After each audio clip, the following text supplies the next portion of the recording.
Hello दोस्तों, आपका बहुत बहुत स्वागत है हमारे यूट्यूब चैनल में। अभी तक जो लोग मेरे चैनल को सब्सक्राइब नहीं किए, प्लीज़ सब्सक्राइब कर लें ताकि आने वाली वीडियो की नोटिफिकेशन आप लोगों को मिलता रहे। चलिए दोस्तों, शुरुआत करते हैं हिंदी भाषा का। हिंदी का शुरुआत करते हैं। पहले प्रश्न पे आते हैं। नेक्स्ट प्रश्न देखिए आपको क्या करा है। पहला प्रश्न आपका जवाब देते हुए चलिएगा। 51 नंबर प्रश्न देखिएगा। इनमें से कौन सा शब्द शुद्ध वर्तनी वाला है? शुद्ध वर्तनी वाला भाई इनमें से कौन सा शब्द है? आप लोग बताते हुए जवाब देते हुए चलिएगा। वर्तनी शुद्ध करना है आपका। बताइए इनमें से शुद्ध वर्तनी क्या है आपका?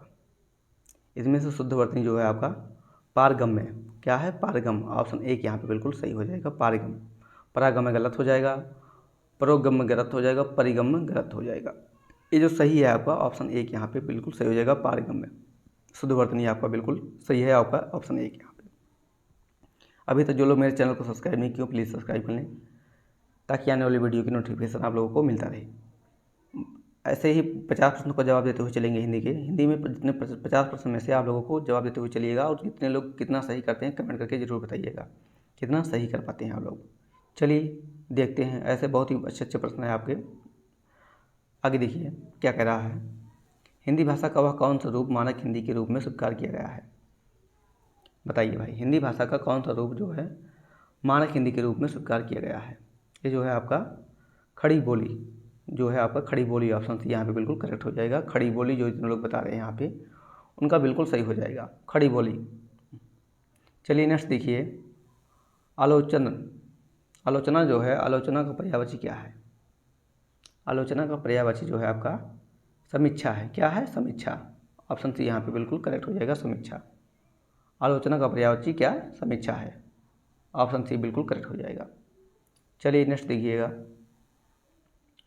कुश की नोक सी तीखी बुद्धि को कहते हैं। कुश की नोक से तीखी बुद्धि को क्या कहते हैं? बताइए। विद्वान, कुशाग्र बुद्धि या मंद बुद्धि? 54 नंबर प्रश्न का जवाब देते हुए चलिएगा। ये जो है कुश की नोक से तीखी बुद्धि को कहते हैं कुशाग्र बुद्धि। क्या कहते हैं? कुशाग्र बुद्धि। ऑप्शन सी यहाँ पे बिल्कुल करेक्ट आंसर हो जाएगा आपका। चलिए अगला देखिएगा। अगला प्रश्न आपका क्या करा है। शुद्ध आत्मा जो है आपका मनुष्य कहलाता है। शुद्ध आत्मा का मनुष्य कहलाता है। क्या कहलाता है? पवित्र या दार्शनिक या तमाम या शुद्ध धन? बताइए। शुद्ध आत्मा का मनुष्य कहलाता है, क्या कहलाता है? 55 नंबर प्रश्न का जवाब देते हो। क्या कहलाता है आपका? ये जो है शुद्धोधन। ऑप्शन डी यहाँ पे बिल्कुल करेक्ट आंसर हो जाएगा। अगला प्रश्न देखिए। अभिजात्य का विलोम शब्द बताइए। अभिजात्य का विलोम शब्द जो है आपका क्या हो जाएगा? अभिजात का विलोम शब्द आपका क्या हो जाएगा? अकुलीन। अभिजात्य क्या जो है अकुलीन हो जाएगा, अकुलीन। ऑप्शन सी यहाँ पे बिल्कुल करेक्ट आंसर हो जाएगा आपका, अकुलीन। अभिजात का विलोम जो है अकुलीन हो जाएगा। चलिए नेक्स्ट देखिए। अतिवृष्टि का विलोम क्या होगा? अतिवृष्टि जो है आपका उसका विलोम क्या होगा? अतिवृष्टि की अनावृष्टि होगा, क्या होगा भाई बताइए। बिल्कुल सही है आपका जो है अतिवृष्टि की अनावृष्टि हो जाएगा। ऑप्शन एक यहाँ पे बिल्कुल करेक्ट आंसर हो जाएगा, अनावृष्टि। चलिए नेक्स्ट देखिए। अभिभंसा जो है, चलिएगा देखिए 58 नंबर प्रश्न। अभिभंसा में कौन सा उपसर्ग है? अभिभंसा में जो है आपका कौन सा उपसर्ग है? अभिभंसा। ऑप्शन बी यहाँ पे बिल्कुल करेक्ट हो जाएगा, अभी जितने लोग बता रहे हो बिल्कुल करेक्ट आंसर हो जाएगा उनका। चलिए वैसे ही 59 नंबर का प्रश्न का देखिए, जवाब देते हुए चलिएगा। अवलोकन में प्रयुक्त उपसर्ग क्या है?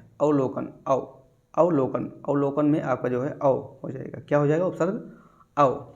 ऑप्शन बी यहाँ पे बिल्कुल करेक्ट आंसर हो जाएगा आपका। चलिए 60 नंबर का जवाब देते हुए चलिएगा। निर्विवाद का संधि विच्छेद क्या होगा? निर्विवाद का जो है संधि विच्छेद आपका क्या होगा? निर्विवाद, निह प्लस विवाद। ऑप्शन एक यहाँ पे बिल्कुल करेक्ट हो जाएगा, निह प्लस विवाद। निर्वाद का संधि विच्छेद आपका निह प्लस विवाद हो जाएगा। ऑप्शन ए यहाँ पे बिल्कुल करेक्ट आंसर हो जाएगा। चलिए नेक्स्ट देखिएगा। जल्दी जवाब देते हुए चलिएगा, टाइम बहुत कम है आप लोगों के पास। आज 1 तारीख हो ही गया है। चलिए अगला प्रश्न देखिए क्या कह रहा है। 6 तारीख को पेपर है आप लोगों का। 61 नंबर प्रश्न देखिए।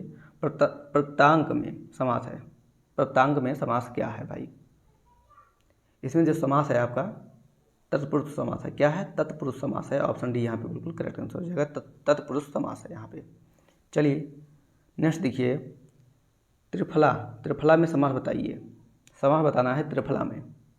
त्रिफला, त्रिफला में समास जो है आपका ये द्विगु हो जाएगा। क्या हो जाएगा? द्विगु। ऑप्शन बी यहाँ पे बिल्कुल करेक्ट आंसर हो जाएगा, द्विगु। चलिए नेक्स्ट देखिएगा, निम्नलिखित में से कौन सा निम्नलिखित में से कौन सा वार्णिक छंद है? वार्णिक छंद कौन सा है भाई बताइए। 63 नंबर का जवाब देते हुए चलिएगा। वार्णिक छंद जो है आपका ये सभी है। क्या है? सभी है। आपका जितने तीनों विकल्प जो है बिल्कुल सही माने जाएंगे यहाँ पे। इसका मतलब है जो ऑप्शन डी यहाँ पे बिल्कुल करेक्ट हो जाएगा। ये सभी जितने लोग बता रहे हैं बिल्कुल सही आंसर हो जाएगा इनका। चलिए देखिए, कौन सा छंद आपका, कौन सा छंद 22 से 26 वर्ण के और 4 वर्णों वाला होता है?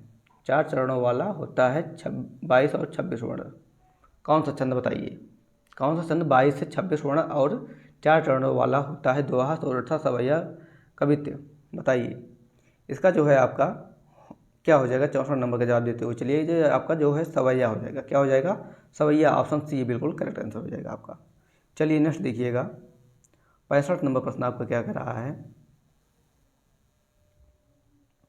65 नंबर देखिए, वीर तुम बढ़े चलो, धीर तुम बढ़े चलो, सामने पहाड़ हो, सिंह की दहाड़ हो, तुम कभी नहीं रुको नहीं, तुम कभी झुको नहीं। उपरोक्त पंक्ति में कौन सा रस प्राप्त हुआ है? बताइए भाई, कौन सा रस प्राप्त हुआ है? जो वीर तुम बढ़े चलो, धीर तुम बढ़े चलो जो है आपका ये जो है बिल्कुल वीर रस है। क्या है? बिल्कुल, बहुत ही सरल जवाब है इसका, वीर रस। क्या है? वीर रस। ऑप्शन सी यहाँ पे बिल्कुल राइट आंसर हो जाएगा, वीर रस। चलिए नेक्स्ट देखिएगा, नेक्स्ट प्रश्न देखिए क्या कह रहा है। एक दंत में जो है समास बताइए। एक दंत में आपको बताइए, एक दंत में समास भाई क्या है आपका? ये जो समास है आपका बहुव्रीहि समास है। क्या है? बहुव्रीहि समास। ऑप्शन सी यहाँ पे बिल्कुल करेक्ट हो जाएगा, बहुव्रीहि समास, बहुव्रीहि समास। चलिए नेक्स्ट देखिए, तत्पुरुष समास में प्रधान होता है। तत्पुरुष जो समास है आपका प्रधान होता है। प्रधान भाई तत्पुरुष समास में क्या होता है? तत्पुरुष समास में प्रधान होता है भाई क्या होता है? दूसरा पद, पहला पद, दोनों पद, नवीन अर्थ बताइए। इसमें जो है आपका दूसरा पद। क्या? दूसरा पद। ऑप्शन ए यहाँ पे बिल्कुल करेक्ट आंसर हो जाएगा आपका। चलिए नेक्स्ट देखिए, परमेश्वर में समास बताइए। परमेश्वर में समास बताना है भाई, बताइए। परमेश्वर में आपका समास बताना है। परमेश्वर में समास क्या है आपका? जवाब देते हुए चलिएगा। परमेश्वर में जो समास है आपका क्या है? बहुव्रीहि समास है। क्या है? बहुव्रीहि। परमेश्वर में समास जो है बहुव्रीहि समास है। ऑप्शन डी यहाँ पे बिल्कुल सही हो जाएगा आपका। अगला प्रश्न देखिए क्या कह रहा है, राजभाषा में समास बताइए। राजभाषा में समास बताइए। राजभाषा में समास जो है आपका ये जो है तत्पुरुष समास है। क्या है? तत्पुरुष समास। राजभाषा में समास आपका तत्पुरुष समास है। ऑप्शन डी यहाँ पे बिल्कुल करेक्ट आंसर हो जाएगा आपका। चलिए नेक्स्ट देखिएगा, रुपया पैसा में समास बताइए। रुपया पैसा में समास बताइए। समास रुपया पैसा में, रुपया पैसा में समास क्या है भाई? रुपया पैसा में समास जो है आपका द्वंद्व समास है। क्या है? द्वंद्व समास। ऑप्शन बी यहाँ पे बिल्कुल करेक्ट आंसर हो जाएगा आपका, द्वंद्व समास। चलिए नेक्स्ट देखिएगा, स्वर्गवासी में समास बताइए। समास ही बताना है, बहुत ही बढ़िया बढ़िया आंसर है सब। इसमें से कम आप लोगों को 2 प्रश्न तो मिल ही जाएंगे। स्वर्गवासी में समास बताइए। स्वर्गवासी में समास क्या है? स्वर्गवासी में समास आपका जो है क्या? तत्पुरुष समास है। क्या है? तत्पुरुष समास। ऑप्शन ए यहाँ पे बिल्कुल करेक्ट हो जाएगा, तत्पुरुष समास। चलिए नेक्स्ट देखिएगा, ध्यान में कौन सी संधि है? ध्यान में कौन सी संधि है आपका जो है यण संधि है। कौन सी संधि है? यण संधि। ऑप्शन डी यहाँ पे बिल्कुल करेक्ट आंसर होगा, ऑप्शन डी, यण संधि। यण संधि में बिल्कुल सही हो जाएगा आपका। चलिए नेक्स्ट देखिएगा, प्रत्येक का संधि विच्छेद है। प्रत्येक का संधि विच्छेद क्या है? 73 नंबर का जवाब देते हुए चलिएगा। प्रत्येक का संधि विच्छेद क्या है? प्रत्येक का जो संधि विच्छेद है आपका प्रति प्लस एक मतलब प्रत्येक। ऑप्शन बी यहाँ पे बिल्कुल करेक्ट आंसर हो जाएगा। चलिए नेक्स्ट देखिएगा, टिकाऊ में प्रत्यय बताइए। टिकाऊ में प्रत्यय बताइए। प्रत्यय टिकाऊ में क्या है? 74 नंबर का जवाब देते हुए चलिएगा।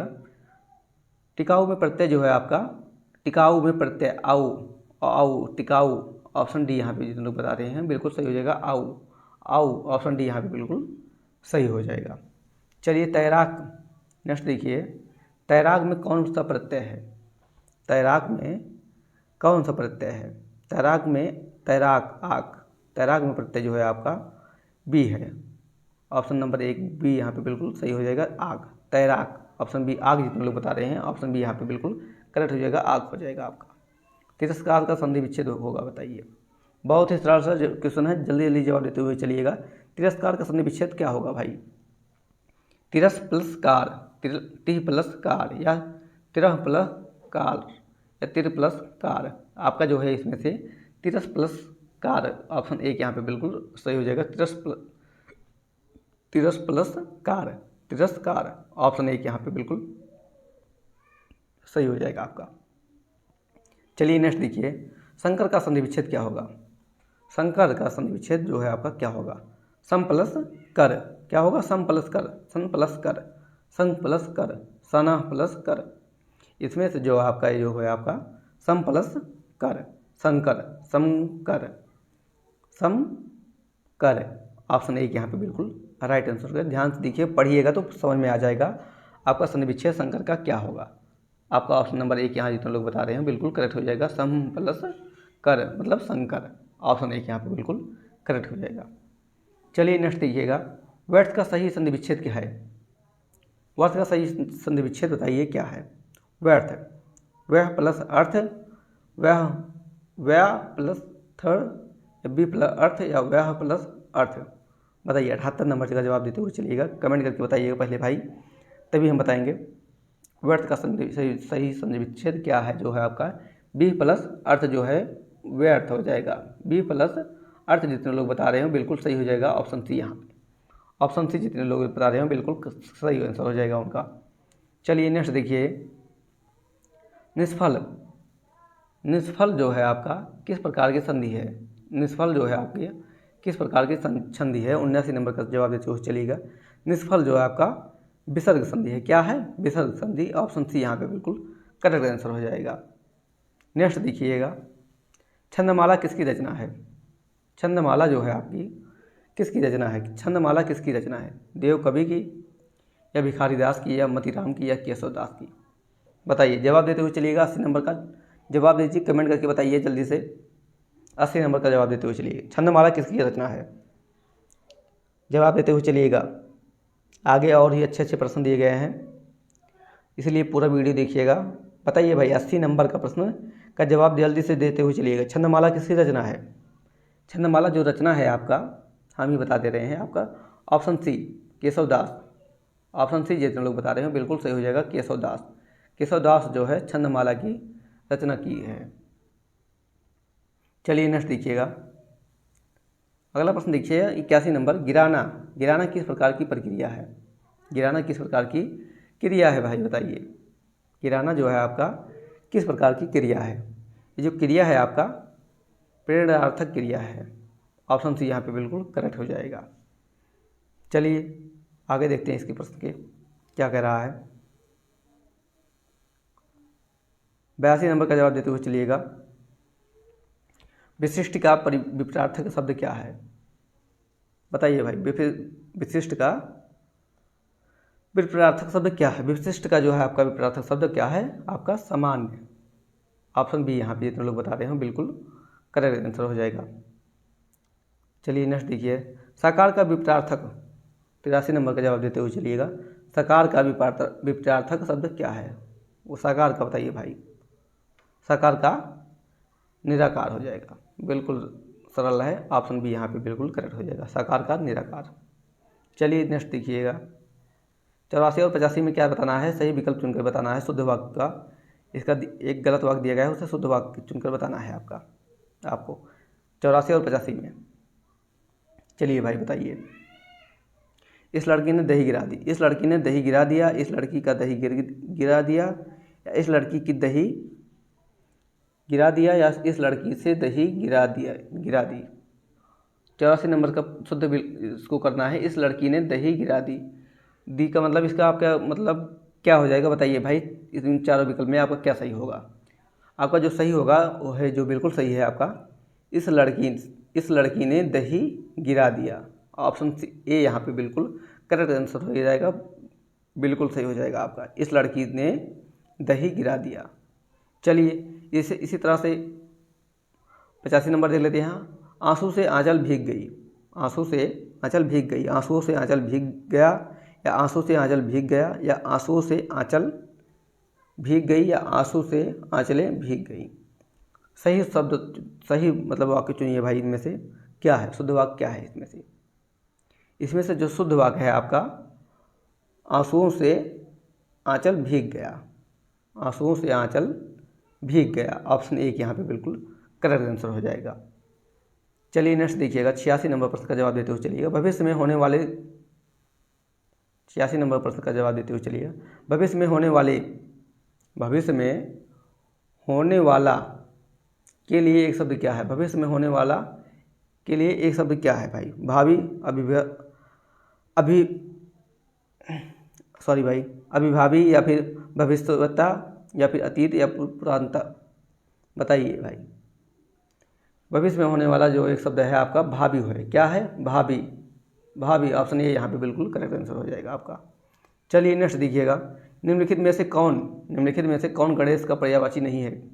गणेश का पर्यायवाची आपका चारों विकल्प में से कौन नहीं है? जो आपका चारों विकल्प में से गणेश का पर्यायवाची नहीं है, जो आपका क्या नहीं है इनमें से? गोविंद जितने लोग बता रहे हैं बिल्कुल सही हो जाएगा। ऑप्शन डी यहाँ पे बिल्कुल करेक्ट आंसर हो जाएगा आपका। चलिए इसी तरह से अगला प्रश्न देखते हैं। वह गाता है। जब वह गाता है तब सभी शांत रहते हैं। जब वह गाता है तभी सब शांत रहते हैं। इस वाक्य में जब वह गाता है क्या है? इस वाक्य में जब वह गाता है क्या है भाई? वो क्या है आपका जो है क्रिया विशेषण उपवाक्य है। क्रिया विशेषण उपवाक्य। ऑप्शन सी यहाँ पे बिल्कुल सही हो जाएगा। इस वाक्य में जब वह गाता है क्रिया विशेषण उपवाक्य हो जाएगा। ऑप्शन सी यहाँ पे बिल्कुल करेक्ट आंसर हो जाएगा आपका। चलिए नेक्स्ट देखिएगा। स्वावलंबी होना किस मुहावरे का अर्थ है? स्वावलंबी होना किस मुहावरे का अर्थ है? बताइए। स्वावलंबी होना मुहावरे का अर्थ जो है आपका अपने पैरों पर खड़ा होना। अपने पैरों पर खड़ा होना का मतलब स्वावलंबी होना, अपने पैरों पर खड़ा होना। ऑप्शन ए यहाँ पे बिल्कुल करेक्ट हो जाएगा। चलिए नेक्स्ट देखिए। 90 नंबर प्रश्न का जवाब देते चलिएगा। अनु उपसर्ग में निर्मित शब्द है। अनु जो है उपसर्ग है में से निर्मित शब्द है भाई। बताइए। अनाचार है, अनुस्वार है, अनहद है, अन्य। 90 नंबर का जवाब देते हुए चलिएगा। ये जो है आपका अनुस्वार है हो जाएगा। क्या हो जाएगा? अनुस्वार। ऑप्शन बी यहाँ पे बिल्कुल करेक्ट हो जाएगा, अनु का अनुस्वार। चलिए अगला देखते हैं क्या कह रहा है। नेक्स्ट देखिए। निम्नलिखित में से कौन सा विपरीतार्थक शब्दों का युग्म सही नहीं है? शब्दों का युग्म सही नहीं है इनमें से क्या है? उन्नत, पतन, मूर्त, अमूर्त या फिर अपेक्षा, अनिच्छा या फिर वक्र, ऋजु। बताइए युग्म सही नहीं है, क्या नहीं सही है? इनमें से जो शुद्ध युग्म नहीं है बताइए। इनमें से उन्नति जो है, उन्नति पतन जो है वो आपका बिल्कुल यहाँ पे सही नहीं है। ऑप्शन ए यहाँ पे बिल्कुल आपका करेक्ट हो जाएगा। चलिए नेक्स्ट देखिएगा। जो चित्त के साथ कार्यशील हो के लिए एक शब्द क्या है? जो चित्त के लिए कार्यशील हो के लिए एक शब्द क्या है? प्राश्रमी। बताइए। 92 नंबर का जवाब देते हुए चलिएगा। ये जो है चित्तशील। क्या है? चित्तशील। ऑप्शन डी यहाँ पे बिल्कुल करेक्ट आंसर हो जाएगा। चित्तशील बिल्कुल सही आंसर होगा आपका। चलिए नेक्स्ट देखिएगा। निम्नलिखित में से किस शब्द का प्रयोग बहुवचन में नहीं होता है? निम्नलिखित में से किस शब्द का प्रयोग बहुवचन में नहीं होता है? बहुवचन में क्या नहीं होता? क्रिया या चिड़िया या प्रत्येक या दर्शन या साधु। बताइए भाई। ये जो है चिड़िया जो है वो बहुवचन में प्रयोग नहीं होता है। आपका जो शब्द है चिड़िया। ऑप्शन एक जितने लोग यहाँ बता रहे हैं बिल्कुल करेक्ट आंसर हो जाएगा। चलिए नेक्स्ट देखिएगा। किस वाक्य में क्रिया वर्तमान काल में है? 94 नंबर का जवाब देते हुए चलिएगा। ये जो किस वाक्य में वर्तमान काल में है जो है आपका उसने फल खा लिए थे। वर्तमान में जो है आपका उसने फल खा लिए थे। ऑप्शन एक यहाँ पे बिल्कुल करेक्ट आंसर हो जाएगा। उसने फल खा लिए थे वाक्य में क्रिया वर्तमान काल में है। क्रिया जो है आपका वर्तमान काल में है, फल खा लिए थे भाई। ऑप्शन ए यहाँ पे बिल्कुल करेक्ट आंसर हो जाएगा। चलिए नेक्स्ट देखिए, थोड़ा पानी देना। इस वाक्य में थोड़ा कैसा शब्द है? थोड़ा पानी देना। इस वाक्य में थोड़ा क्या है? थोड़ा जो है आपका एक संज्ञा है। क्या है? संज्ञा है। ऑप्शन ए यहाँ पे बिल्कुल करेक्ट हो जाएगा। थोड़ा पानी देना मतलब थोड़ा जो है इस वाक्य में आपका क्या है? संज्ञा है। ऑप्शन ए यहाँ पे बिल्कुल करेक्ट आंसर हो जाएगा। चलिए नेक्स्ट देखिएगा, सरल। सरल जो है विशेषण से भाववाचक संज्ञा निर्मित शब्द है। सरल विशेषण से भाववाचक संज्ञा निर्मित शब्द है जो है आपका क्या है? सरल। बताइए भाई, सरल से जो है विशेषण से भाववाचक संज्ञा निर्मित शब्द जो है आपका सरला हो जाएगा। क्या हो जाएगा? सरल से सरला हो जाएगा। ऑप्शन ए यहाँ पे बिल्कुल सही हो जाएगा आपका, सरला। चलिए नेक्स्ट देखिए, किसी भाषा के बोलने तथा लिखने के नियमों की व्यवस्थित पद्धति क्या कहलाती है? बिल्कुल सही जवाब है। जवाब देते हुए चलिएगा। बिल्कुल सही प्रश्न है आपका। बिल्कुल सही प्रश्न है आपका। बचपन में ही बताए होंगे सभी लोग। ये जो है आपका व्याकरण है। क्या है? बोलने, शुद्ध बोलने तथा लिखने के नियमों को पद्धति कहलाती है क्या? व्याकरण कहलाती है। ऑप्शन बी यहाँ पे बिल्कुल करेक्ट आंसर हो जाएगा, व्याकरण। व्याकरण जो है आपका यहाँ पे बिल्कुल करेक्ट आंसर हो जाएगा। चलिए नेक्स्ट देखिएगा,